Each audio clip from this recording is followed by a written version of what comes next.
Paper 191. Appearances to the Apostles and other leaders. Resurrection Sunday was a terrible day in the lives of the Apostles. 10 of them spent the larger part of the day in the upper chamber behind barred doors. They might have fled from Jerusalem, but they were afraid of being arrested by the agents of the Sanhedrin if they were found abroad. Thomas was brooding over his troubles alone at Bethpage. He would have fared better had he remained with his fellow apostles, and he would have aided them to direct their discussions along more helpful lines.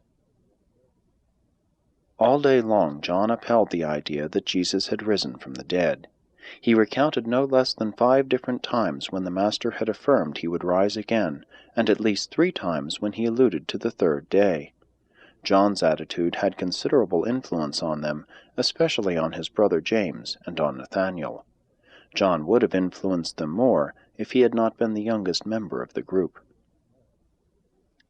Their isolation had much to do with their troubles. John Mark kept them in touch with developments about the temple and informed them as to the many rumors gaining headway in the city, but it did not occur to him to gather up news from the different groups of believers to whom Jesus had already appeared. That was the kind of service which had heretofore been rendered by the messengers of David, but they were all absent on their last assignment as heralds of the resurrection to those groups of believers who dwelt remote from Jerusalem. For the first time in all these years the apostles realized how much they had been dependent on David's messengers for their daily information regarding the affairs of the kingdom. All this day Peter characteristically vacillated emotionally between faith and doubt concerning the Master's resurrection. Peter could not get away from the sight of the grave cloths resting there in the tomb, as if the body of Jesus had just evaporated from within. But, reasoned Peter, if he has risen and can show himself to the women, why does he not show himself to us, his apostles? Peter would grow sorrowful when he thought that maybe Jesus did not come to them on account of his presence among the apostles, because he had denied him that night in Annas' courtyard. And then would he cheer himself with the word brought by the women, "Go tell my apostles," and Peter. But to derive encouragement from this message implied that he must believe that the women had really seen and heard the risen Master. Thus Peter alternated between faith and doubt throughout the whole day, until a little after 8 o'clock, when he ventured out into the courtyard. Peter thought to remove himself from among the apostles, so that he might not prevent Jesus' coming to them because of his denial of the Master. James Zebedee at first advocated that they all go to the tomb. He was strongly in favor of doing something to get to the bottom of the mystery. It was Nathanael who prevented them from going out in public, in response to James's urging, and he did this by reminding them of Jesus' warning against unduly jeopardizing their lives at this time. By noontime James had settled down with the others to watchful waiting. He said little. He was tremendously disappointed because Jesus did not appear to them, and he did not know of the Master's many appearances to other groups and individuals. Andrew did much listening this day. He was exceedingly perplexed by the situation, and had more than his share of doubts, but he at least enjoyed a certain sense of freedom from responsibility for the guidance of his fellow apostles. He was indeed grateful that the Master had released him from the burdens of leadership before they fell upon these distracting times. More than once during the long and weary hours of this tragic day, the only sustaining influence of the group was the frequent contribution of Nathanael's characteristic philosophic counsel. He was really the controlling influence among the 10 throughout the entire day. Never once did he express himself concerning either belief or disbelief in the Master's resurrection, but as the day wore on, he became increasingly inclined toward believing that Jesus had fulfilled his promise to rise again. Simon Zelotes was too much crushed to participate in the discussions. Most of the time he reclined on a couch in a corner of the room with his face to the wall. He did not speak 6 times throughout the whole day. His concept of the kingdom had crashed, and he could not discern that the Master's resurrection could materially change the situation. His disappointment was very personal, and altogether too keen to be recovered from on short notice, even in the face of such a stupendous fact as the resurrection. Strange to record, the usually inexpressive Philip did much talking throughout the afternoon of this day.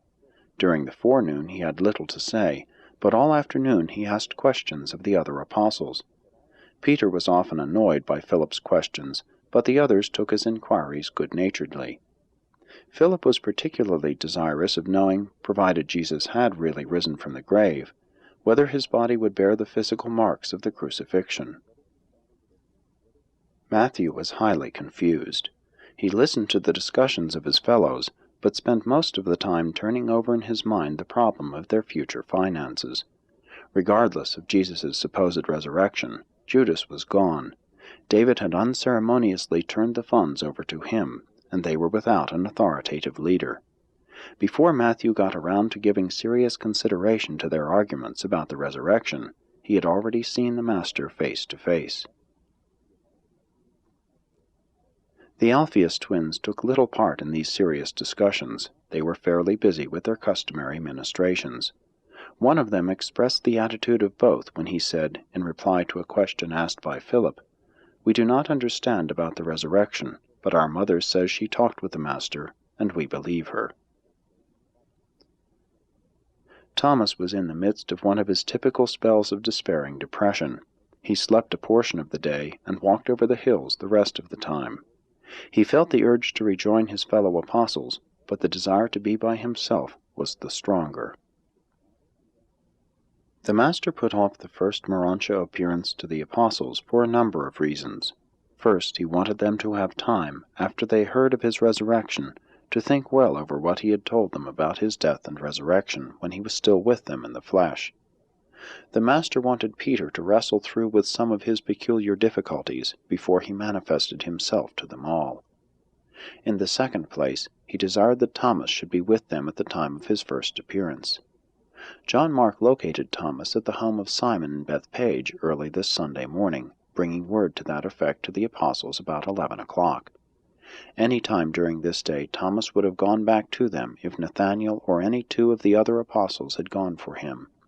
He really wanted to return, but having left as he did the evening before, he was too proud to go back of his own accord so soon.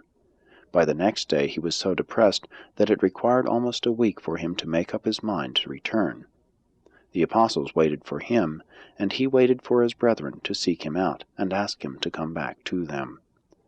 Thomas thus remained away from his associates until the next Saturday evening, when, after darkness had come on, Peter and John went over to Bethpage and brought him back with them. And this is also the reason why they did not go at once to Galilee after Jesus first appeared to them. They would not go without Thomas.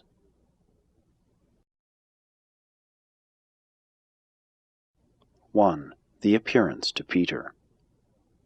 It was near 8:30 this Sunday evening when Jesus appeared to Simon Peter in the garden of the Mark home. This was his 8th Morontia manifestation. Peter had lived under a heavy burden of doubt and guilt ever since his denial of the Master. All day Saturday and this Sunday he had fought the fear that, perhaps, he was no longer an apostle. He had shuddered at the fate of Judas, and even thought that he too had betrayed his Master. All this afternoon he thought that it might be his presence with the apostles that prevented Jesus' appearing to them, provided, of course, he had really risen from the dead. And it was to Peter, in such a frame of mind and in such a state of soul, that Jesus appeared, as the dejected apostle strolled among the flowers and shrubs. When Peter thought of the loving look of the Master as he passed by on Annas' porch, and as he turned over in his mind that wonderful message brought him early that morning by the women who came from the empty tomb, "Go tell my apostles," and Peter, as he contemplated these tokens of mercy, his faith began to surmount his doubts, and he stood still, clenching his fists, while he spoke aloud. "I believe he has risen from the dead. I will go and tell my brethren." And as he said this, there suddenly appeared in front of him the form of a man, who spoke to him in familiar tones, saying, "Peter, the enemy desired to have you, but I would not give you up. I knew it was not from the heart that you disowned me.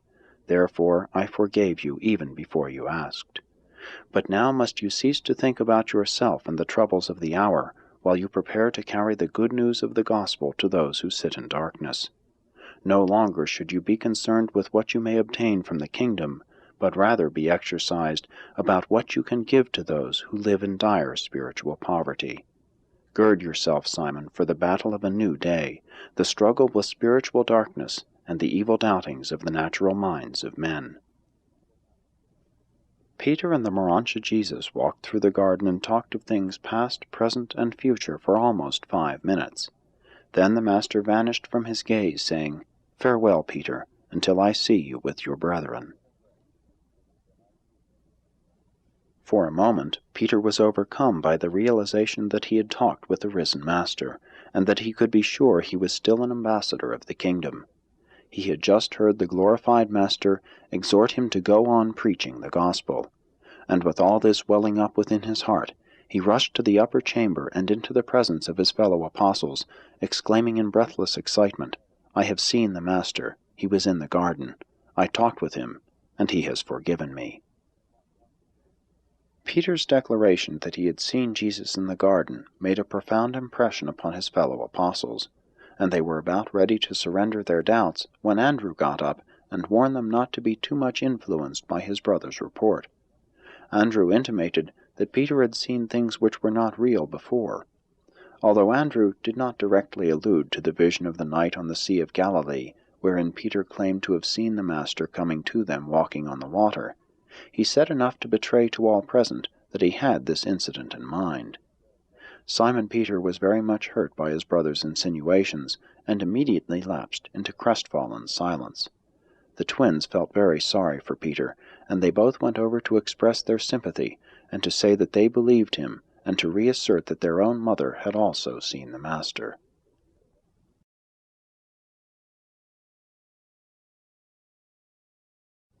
II. First Appearance to the Apostles. Shortly after 9 o'clock that evening, after the departure of Cleopas and Jacob, while the Alphaeus twins comforted Peter, and while Nathanael remonstrated with Andrew, and as the 10 apostles were there assembled in the upper chamber, with all the doors bolted for fear of arrest, the Master, in Morancha form, suddenly appeared in the midst of them, saying, "Peace be upon you. Why are you so frightened when I appear, as though you had seen a spirit? Did I not tell you about these things when I was present with you in the flesh? Did I not say to you that the chief priests and the rulers would deliver me up to be killed, that one of your own number would betray me, and that on the 3rd day I would rise? Wherefore all your doubtings, and all this discussion about the reports of the women, Cleopas and Jacob, and even Peter? How long will you doubt my words and refuse to believe my promises? And now that you actually see me, will you believe? Even now one of you is absent. When you are gathered together once more, and after all of you know of a certainty that the Son of Man has risen from the grave, go hence into Galilee. Have faith in God. Have faith in one another. And so shall you enter into the new service of the kingdom of heaven. I will tarry in Jerusalem with you until you are ready to go into Galilee. My peace I leave with you." When the Morancha Jesus had spoken to them, he vanished in an instant from their sight, and they all fell on their faces, praising God and venerating their vanished Master. This was the Master's 9th Morancha appearance.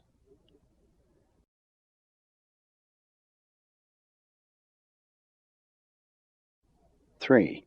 With the Morancha creatures. The next day, Monday, was spent wholly with the Morancha creatures then present on Urantia. As participants in the Master's Morancha transition experience, there had come to Urantia more than 1 million Morancha directors and associates, together with transition mortals of various orders from the 7 mansion worlds of Satania. The Morancha Jesus sojourned with these splendid intelligences for 40 days. He instructed them, and learned from their directors the life of Morancha transition as it is traversed by the mortals of the inhabited worlds of Satania as they pass through the system Morancha spheres. About midnight of this Monday the Master's Morancha form was adjusted for transition to the 2nd stage of Morancha progression. When he next appeared to his mortal children on earth, it was as a 2nd stage Morancha being. As the Master progressed in the Morancha career, it became, technically, more and more difficult for the Morontia intelligences and their transforming associates to visualize the Master to mortal and material eyes. Jesus made the transit to the third stage of Morontia on Friday, April 14, to the fourth stage on Monday the 17th, to the fifth stage on Saturday the 22nd, to the sixth stage on Thursday the 27th, to the seventh stage on Tuesday, May 2, to Jerusalem citizenship on Sunday the 7th, and he entered the embrace of the Most High's evidentia on Sunday the 14th. In this manner did Michael of Nebadon complete his service of universe experience, since he had already, in connection with his previous bestowals, experienced to the full the life of the ascendant mortals of time and space from the sojourn on the headquarters of the constellation, even on to and through the service of the headquarters of the super-universe. And it was by these very Morontia experiences that the Creator Son of Nebadon really finished and acceptably terminated his seventh and final universe bestowal.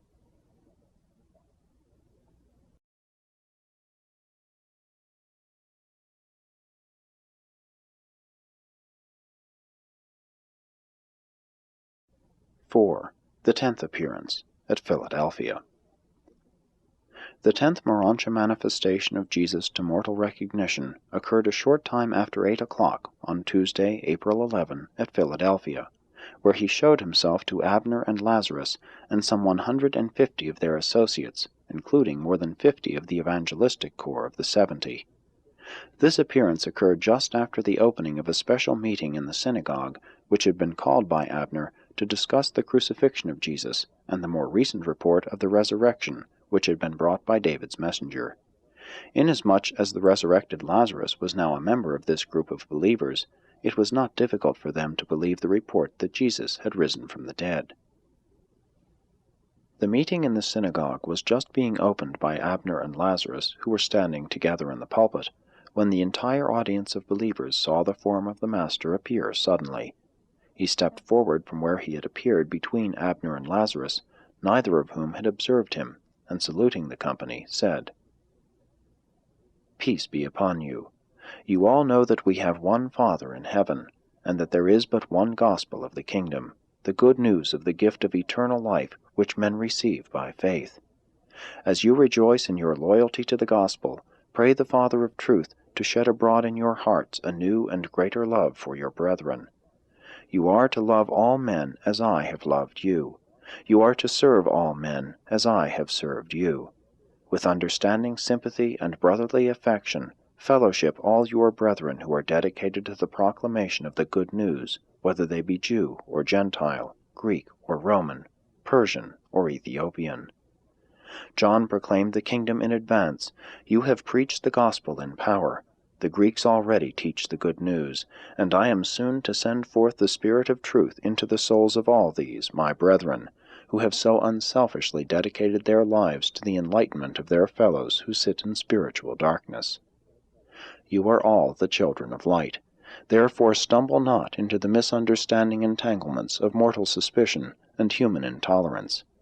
If you are ennobled by the grace of faith to love unbelievers, should you not also equally love those who are your fellow believers in the far-spreading household of faith? Remember, as you love one another, all men will know that you are my disciples. Go then into all the world proclaiming this gospel of the fatherhood of God and the brotherhood of men to all nations and races, and ever be wise in your choice of methods for presenting the good news to the different races and tribes of mankind.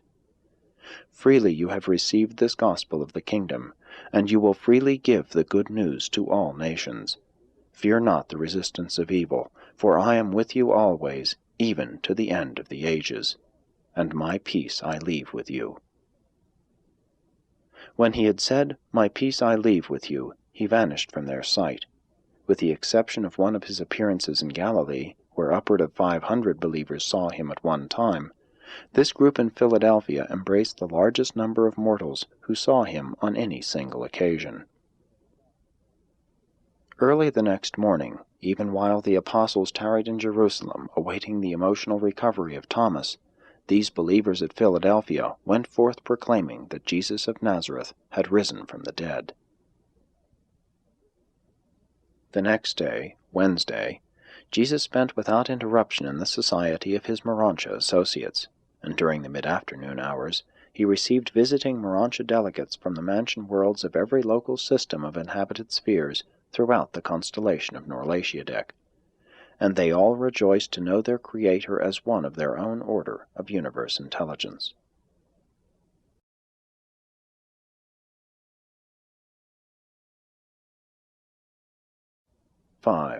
Second appearance to the Apostles. Thomas spent a lonesome week alone with himself in the hills around about Olivet. During this time he saw only those at Simon's house and John Mark.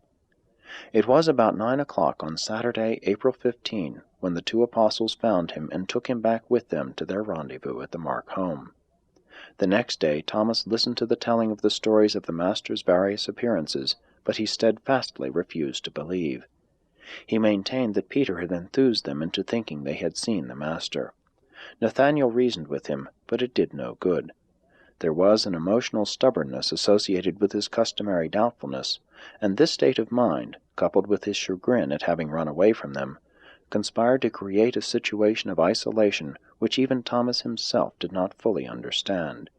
He had withdrawn from his fellows, he had gone his own way, and now, even when he was back among them, he unconsciously tended to assume an attitude of disagreement.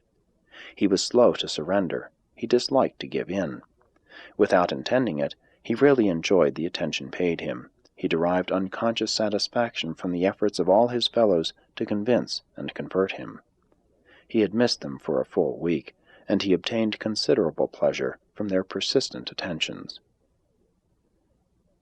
They were having their evening meal a little after 6 o'clock, with Peter sitting on one side of Thomas and Nathanael on the other, when the doubting apostle said, "I will not believe unless I see the Master with my own eyes, and put my finger in the mark of the nails." As they thus sat at supper, and while the doors were securely shut and barred, the Morontia Master suddenly appeared inside the curvature of the table and, standing directly in front of Thomas, said, "Peace be upon you. For a full week have I tarried that I might appear again when you were all present, to hear once more the commission to go into all the world and preach this gospel of the kingdom. Again I tell you, as the Father sent me into the world, so send I you.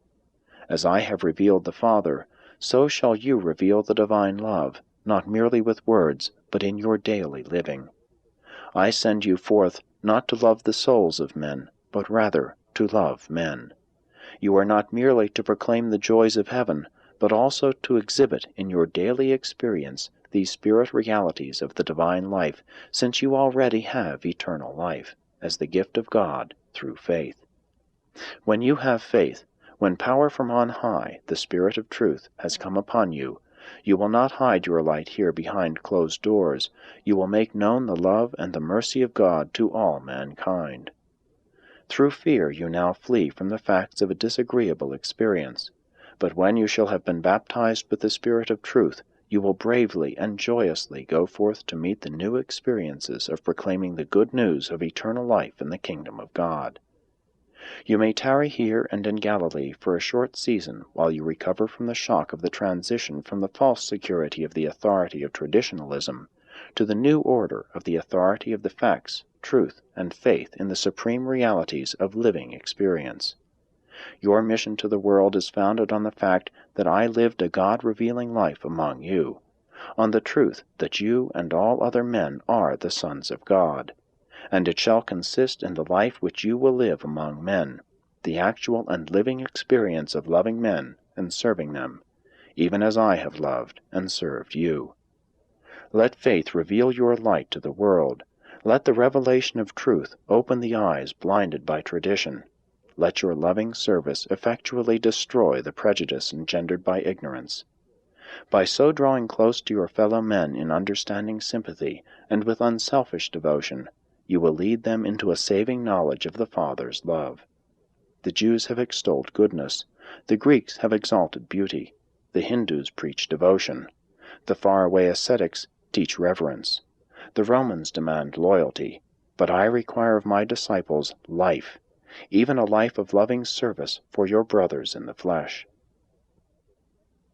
When the Master had so spoken, he looked down into the face of Thomas and said, "And you, Thomas, who said you would not believe unless you could see me, and put your finger in the nail marks of my hands, have now beheld me, and heard my words. And though you see no nail marks on my hands, since I am raised in the form that you also shall have when you depart from this world, what will you say to your brethren? You will acknowledge the truth, for already in your heart you had begun to believe even when you so stoutly asserted your unbelief. Your doubts, Thomas, always most stubbornly assert themselves just as they are about to crumble. Thomas, I bid you be not faithless, but believing, and I know you will believe, even with a whole heart." When Thomas heard these words, he fell on his knees before the Morancha master and exclaimed, "I believe, my Lord and my Master." Then said Jesus to Thomas, "You have believed, Thomas, because you have really seen and heard me. Blessed are those in the ages to come who will believe even though they have not seen with the eye of flesh, nor heard with the mortal ear." And then, as the Master's form moved over near the head of the table, he addressed them all, saying, "And now go all of you to Galilee, where I will presently appear to you." After he said this, he vanished from their sight. The 11 apostles were now fully convinced that Jesus had risen from the dead, and very early the next morning, before the break of day, they started out for Galilee.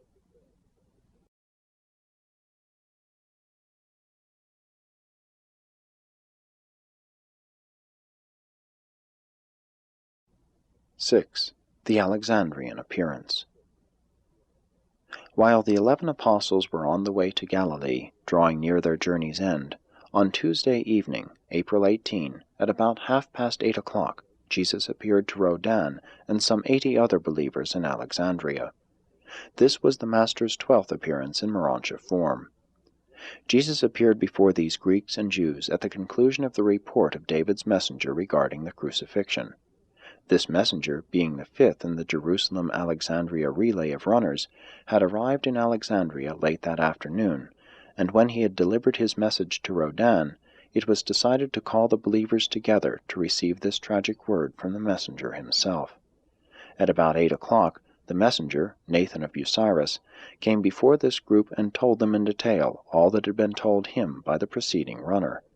Nathan ended his touching recital with these words, "But David, who sends us this word, reports that the Master, in foretelling his death, declared that he would rise again." Even as Nathan spoke, the Morancha master appeared there in full view of all, and when Nathan sat down, Jesus said, "Peace be upon you. That which my Father sent me into the world to establish belongs not to a race, a nation, nor to a special group of teachers or preachers. This gospel of the kingdom belongs to both Jew and Gentile, to rich and poor, to free and bond, to male and female, even to the little children. And you are all to proclaim this gospel of love and truth by the lives which you live in the flesh. You shall love one another with a new and startling affection, even as I have loved you. You will serve mankind with a new and amazing devotion, even as I have served you. And when men see you so love them, and when they behold how fervently you serve them, they will perceive that you have become faith-fellows of the kingdom of heaven, and they will follow after the Spirit of truth which they see in your lives, to the finding of eternal salvation.